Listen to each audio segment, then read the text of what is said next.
And in this video, I wanted to talk about something I'm calling the practice trap. So obviously this is he's talking about media art, or probably all art in general. We're going to be applying this to music specifically, since I think that's what a lot of us do here. Unless this escapes my normal audience, but you never know how YouTube's going to go. Like, I've been encountering with people a lot where they're asking me how to practice and what to practice. I kind of feel like the question itself is problematic because they're thinking about practice. I didn't see what he was drawing until just now. I see like a head. It's this idea that, you need to practice. I don't actually think practice is good. In fact, if I was to be harsh about it now, I think practice is kind of bullshit.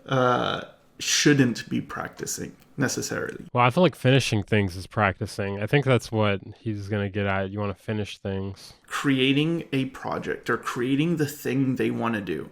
So let's say you think, I need to practice because I want to make a comic. Okay. So I need to practice a bunch of things in order to get good enough to make a comic. I think that's a bad mindset. And even if the person was trying to make a comic, but they're like, oh, this is a practice comic, I still think that's a bad mindset. And the reason I think it's a bad mindset is because you're coming at it with a kind of the wrong mentality, and a mentality that might not help you improve very quickly. How do you do this so quickly? This is 2 minutes. When you encounter Is he drawing Burial? A problem, you're not going to be thinking, okay, I wanted to make a comic, but I don't know anatomy, so let me practice anatomy for a while. No, you're just going to be like, I need to draw this person. I need to know what the arm looks like, or whatever the problem. Sorry about that. My other house is burning down. In order to figure that out, you'll be very focused at looking up reference, looking up information for how do you draw that anatomy that you're not sure about. And everything is super directed.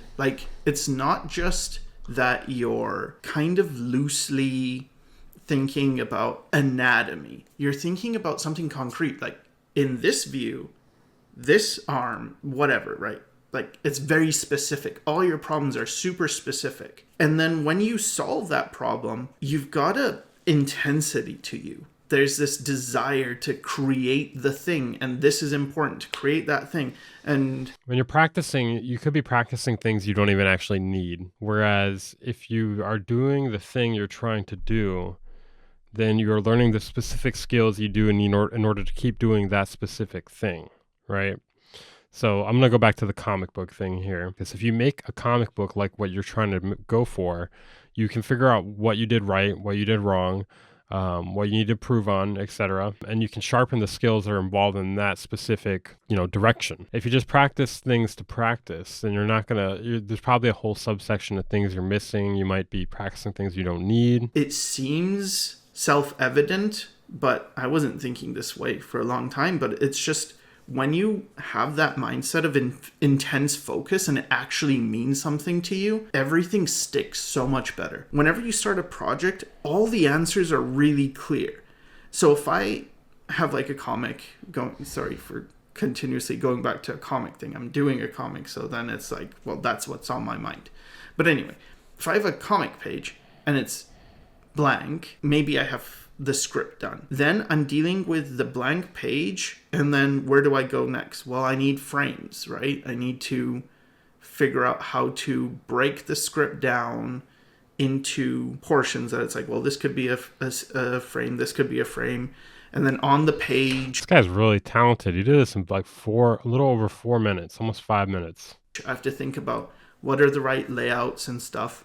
And he sure got a lot of practice. You know what I'm saying? I'll look for artists who made page layouts that I like. I'll try and think about, all right, how'd they do it? Why did they do it this way? And let me try. Maybe it's not great, my result. Maybe I'm far away from where I want to be, but I'm doing it. I'm getting things down. I'm getting experience.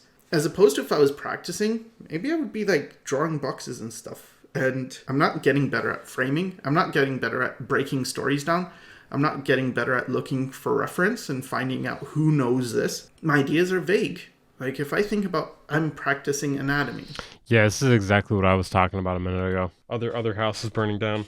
Never mind, it already burned down. So this guy's telling me you don't need to practice.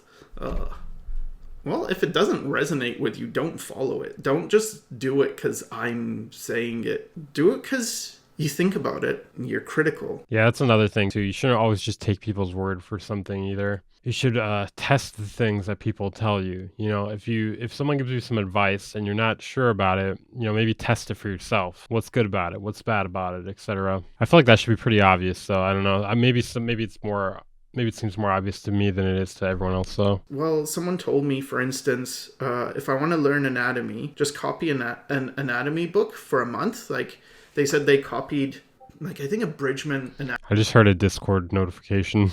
anatomy book, and it took them a month to copy all the images, and then by the end of it, they knew anatomy. I was like, all right, let me try that. And I did it. It took me like a month and I copied all the images and I did not know anatomy. It was just like discouraging because it worked for this other person. Why is it not working for me? And that's the other thing, is like thinking that there's one way to learn and there's one way to do things. That was such a bad mindset. If you're not good at something, you feel like a failure in a way, or at least I did. But also, it feels like there's no place for you. Like, this doesn't work for me, so where do I go? What do I do? But if you change your mindset into thinking that... Bro, this guy could make a thumbnail from scratch of the thing I'm trying to make a thumbnail of by drawing, and the amount of time it would take me to make the thumbnail with things I already have. Your goal is to find whatever works best for you and do that. And you trust it. I'm actually shocked. Believe that. You know what's good for you in a way. Like if it doesn't feel good, that is important. That's valid. It's not just something that you should get over because so-and-so good artist, they made it work.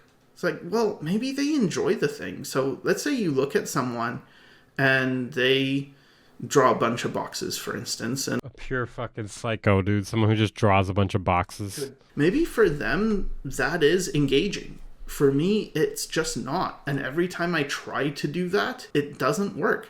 So, like even with animation, there's a bunch of exercises you can do to get better at animation. There's like bouncing ball, which is to understand squash and stretch, or stretch and squash, whatever.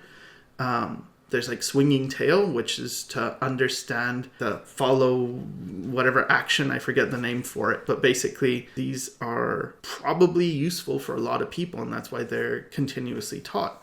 But for me, it was like when I actually tried to draw bodies in motion, I was so much more engaged by that I could do the thing, and I improved much faster than when I was actually doing the baby stuff, like the basic stuff. I mean, I really think like wanting to do something will get you past your failures a lot easier, you know? When you fail doing something you don't like doing, it's beyond discouraging.